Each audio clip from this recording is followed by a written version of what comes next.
Hola, muy buenas a todos. Aquí súper contenta de estar de nuevo con ustedes. Y este va a ser un capítulo muy especial.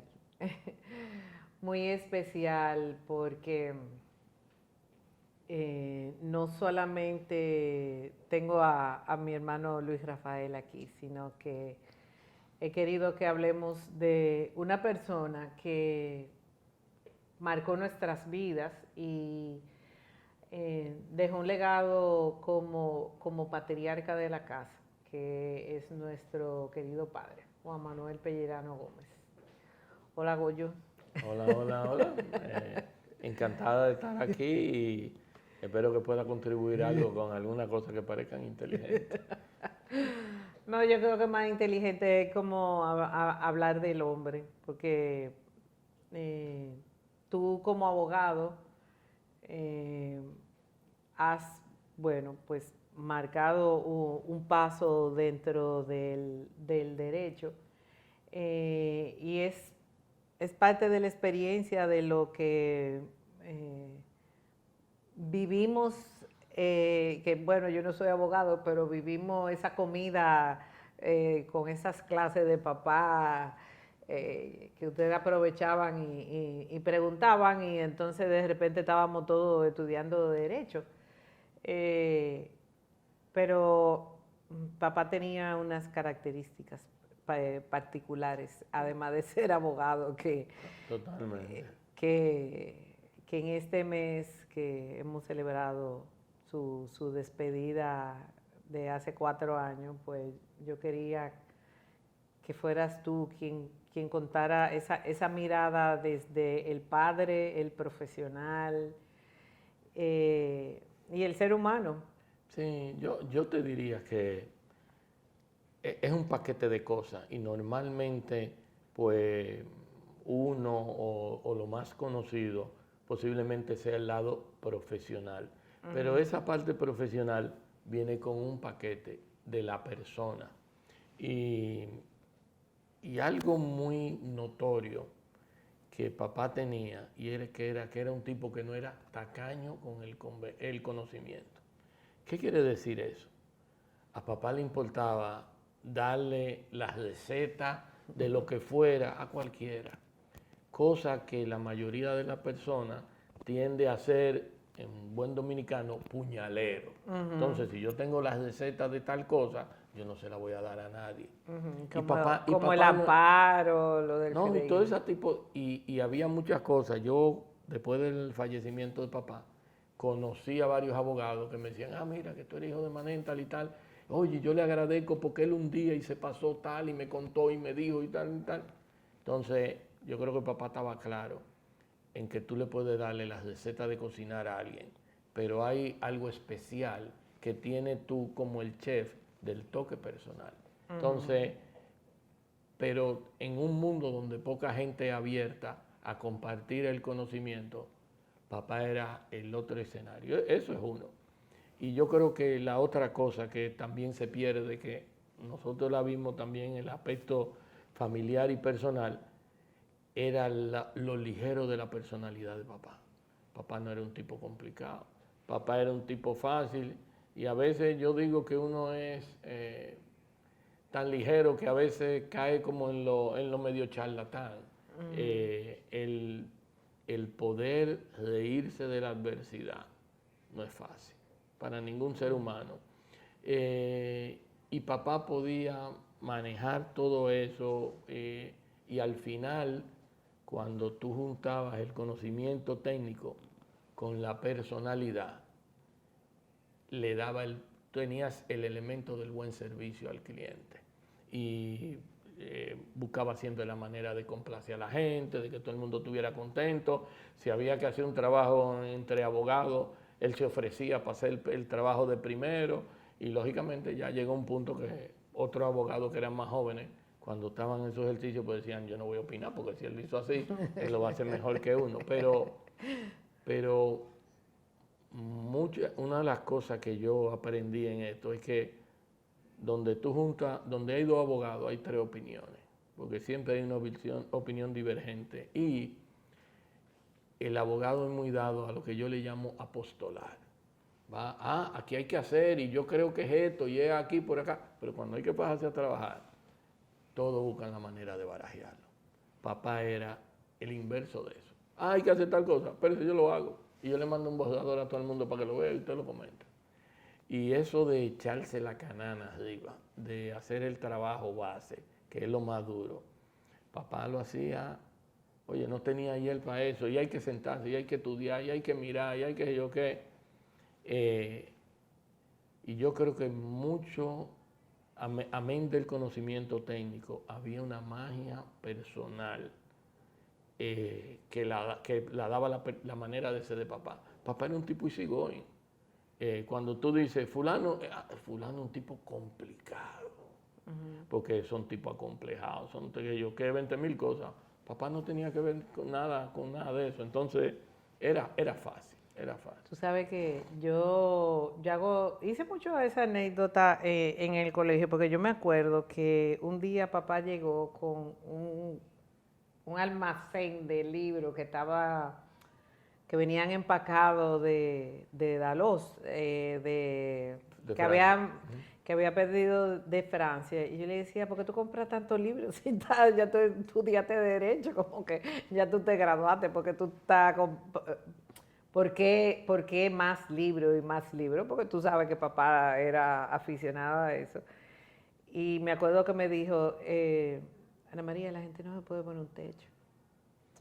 No, y agraciado, desgraciadamente, el derecho es una cosa que evoluciona. Y en la lectura tú encuentras las ideas para buscar los ángulos que se necesitan para defender una determinada teoría o no. Entonces, todo no es tan simple como que eso está en la ley y lo leíste ahí. Pero yo te diría que eso es algo que aplica a todas las profesiones, porque el aprender nunca acaba y todo va evolucionando. Y teorías que son absolutas hoy, en 5 años son relativas. Y papá tenía el gusto por la lectura y el gusto por aprender, entonces eso hace a la gente mejor profesional, tú sabes. Claro. Porque tú no te contentas con lo que aprendiste ayer, te crees que te lo sabe todo y lo que no te lo inventa. No, y que no, al final de cuentas como que las cosas van cambiando.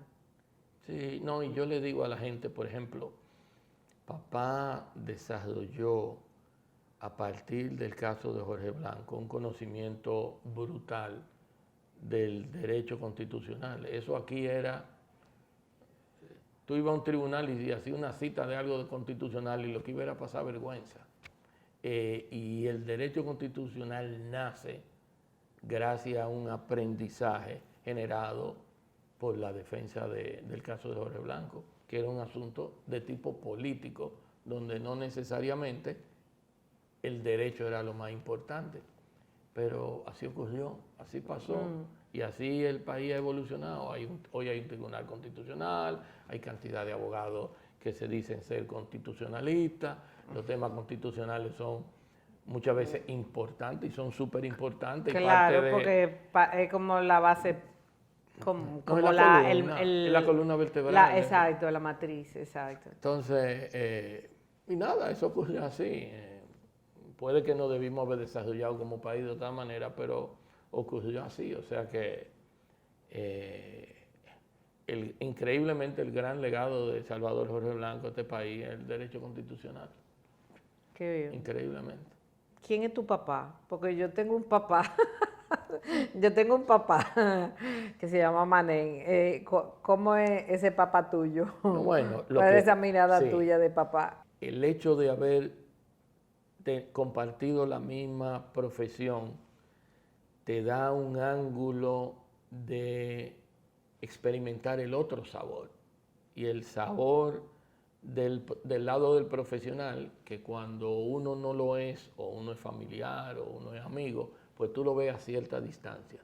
Cuando ya tú estás en el concón con él, y entonces él es el que te guía, te pone en el camino, es otra cosa diferente. Y yo te diría que las partes más interesantes fueron la parte de ser estudiante. Yo llegué en un momento ya cuando me iba a graduar, que habían unas cosas de práctica jurídica, y entonces te mandaban a los tribunales o los profesores venían con casos particulares, y había un profesor famoso en la universidad que iba y planteaba su caso, y el día que tocaba la clase me preguntaba a mí de primero. Y yo un día le dije, profesor, usted me está preguntando porque usted sabe que yo no soy bobo y voy a consultar con papá, entonces usted quiere saber qué es lo que papá piensa. Y el tipo me miró y se rió. Me dice, tú no eres tonto, claro que sí. Y yo creo que si tú me dices lo que fueron esas enseñanzas, papá no te daba las respuestas, te ponía en el camino de buscarla. Te decía, mira, yo creo que tú por aquí, ve y léete esto, y entonces tú vuelves y hablamos. Entonces, eso es importante porque te ayuda a aprender a pensar, y hay cosas como, cada vez que usted tiene un problema, coge el código y le hace la ley otra vez.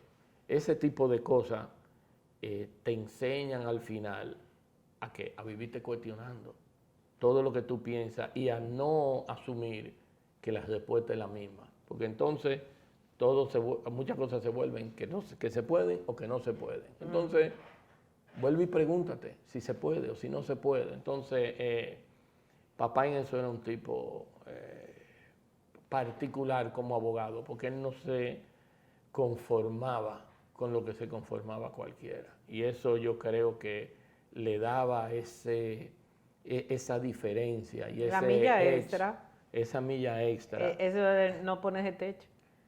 Sí, yo me río de eso que te pasaba con el profesor, porque a mí me tocó Montserrat Prat de Grisolía en aquella época, que daba cívica. Entonces ella nos empezó a hablar del habeas corpus, de las reformas carcelarias que estaban en aquella época y una serie de cosas. Y me pasaba lo mismo, que ella decía, Pellerano, pégueseme aquí, que yo sé con quién usted hizo la tarea, qué sé yo, que ella pero y no me dejaba en un examen que nadie se me pegara. No, y pero eso, bueno, en cierto se indicaba que sí, que porque tú ibas con parte del consejo o de la guía en la investigación que iba a hacer, pero papá no te daba las respuestas. Las respuestas tenías que encontrarlas tú. Claro. Y lógicamente ahí es donde la gente aprende, porque eso es lo que te permite después tú buscar las respuestas por ti solo. Yo no sé si tú te acuerdas, pero yo hago mucho esta historia y de las cosas de ser de papá, que yo me acuerdo que fuimos a Nueva York y no me acuerdo si fue en el 80 o el 81 y él nos dio $100. Este es el presupuesto de ustedes. Y entonces llegamos, nos teníamos que encontrar en un sitio y cuando yo llegué, él estaba él solo. Y me senté con él, pues ya yo estaba harta de estar en tienda. Y tú llegaste y le dijiste que te faltaban $9, $5, una cosa así, algo que tú querías comprar. Y tú le pediste que te diera esos $9 o ese monto para completar X. Yo no me acuerdo qué era lo que tú querías comprar. Y entonces él le dijo, se te acabó el dinero. ¿Cómo que? ¿Ya? ¿Se te acabó? Pero lo que tú no sabes, tú te fuiste. Y entonces él me miró y me dijo, ¿y a ti se te acabó el dinero? Y dice, no, yo como que me había quedado algo, pero me dice, pero si te hace falta más dinero, yo te doy dinero. Y entonces le digo yo, pero tú le acabas de decir a Goyito que tú no le vas a dar más dinero. Me dice, eso es diferente, pues Goyito es varón. Sí, papá todavía tenía esa cosa y yo no me acordaba de ese cuento. Pero tú te acuerdas. No, yo hago eso mismo con mis hijos. Toda la vida lo he hecho. Y le doy lo mismo $100. Y creo que la otra cosa era que tú querías algo y papá te decía, ok, busca la mitad, que yo pongo la otra mitad. O sea, era un tema y en la enseñanza ahí, el esfuerzo. O sea, porque hay cosas que te la pueden dar, pero si usted no hace el esfuerzo, no le aprende a cogerle el valor a lo que usted está haciendo porque se lo dieron, y si se daña, si se rompe, ¿a ti qué te importa? Porque no te costó nada. Entonces, ahí esas son a veces cosas que parecen tonterías, que son importantes para la educación de los hijos.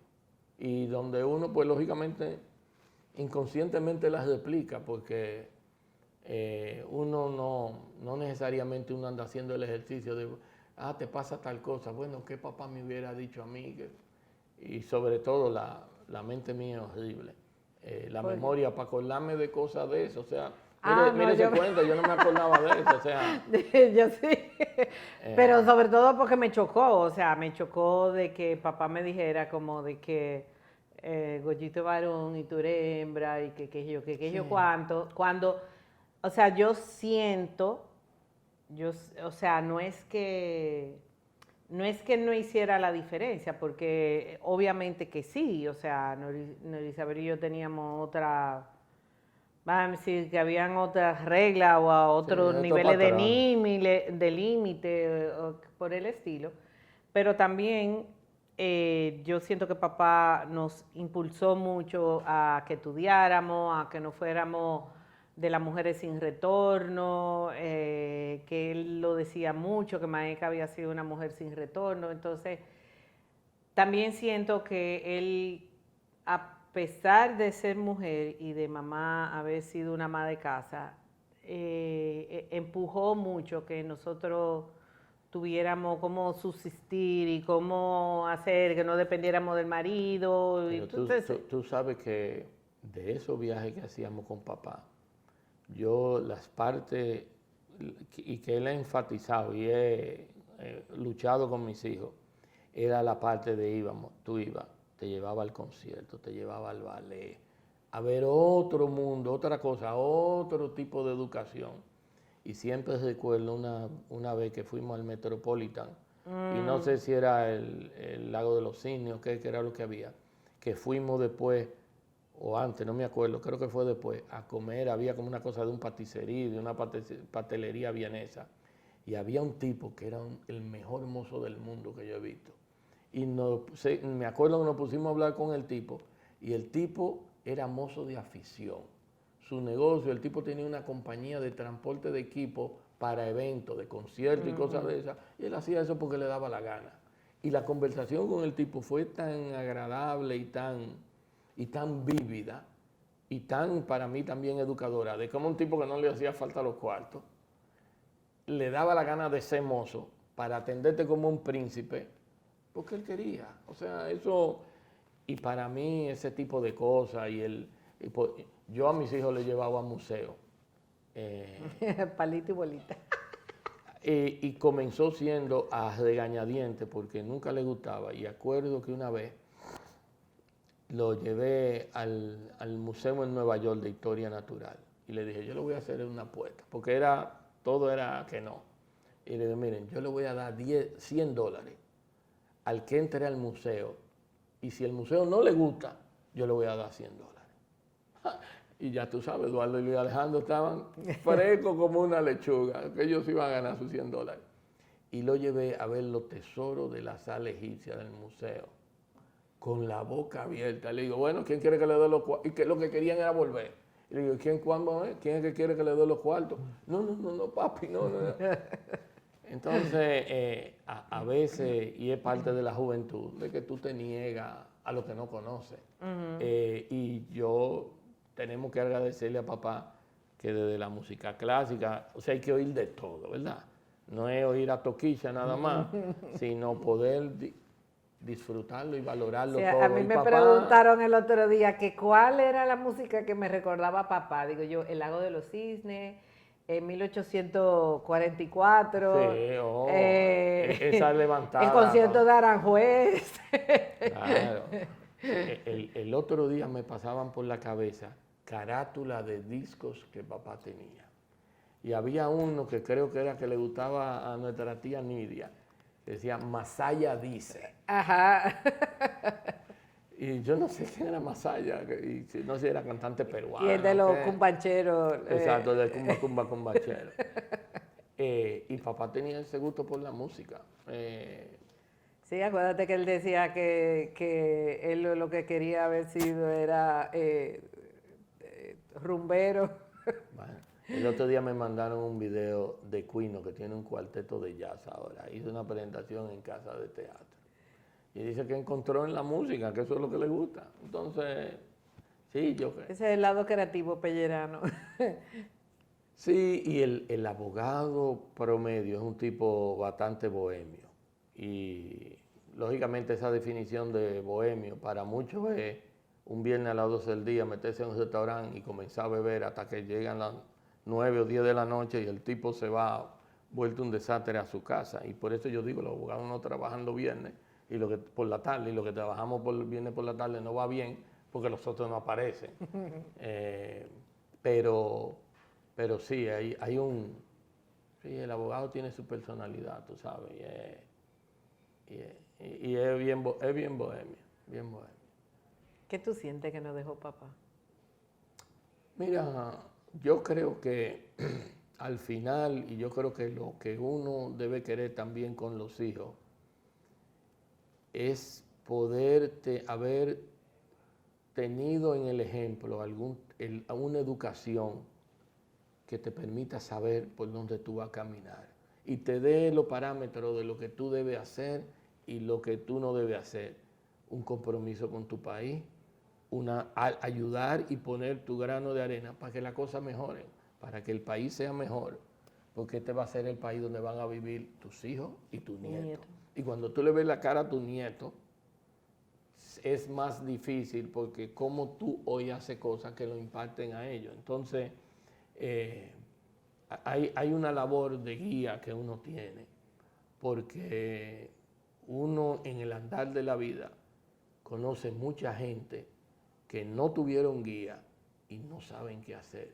Y a veces para uno es, no quiero decir tan fácil, pero es más fácil cuando ya te trillaron ese camino y tú sabes por dónde hay que ir, al que llega a un punto y no sabe por dónde tiene que coger.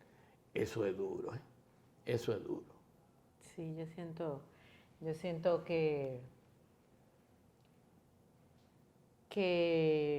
papá fue una brújula, eh, una brújula diferente para el estilo masculino de su época. No, totalmente.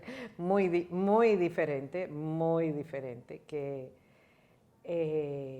si bien es cierto que papá como que nos dejó ese amor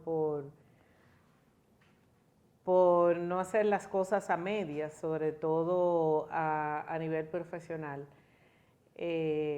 Lo que yo veo en esa próxima generación que va creciendo y que va como expandiendo sus alas Pero mira, hay algo tan simple, escúchame que te interrumpa, que se llama el tema de la cooperación en el hogar. Cuando yo tuve mi primer hijo en los 80, los amigos me decían, los muchachos vienen con mamá, y no cooperaban y no ayudaban.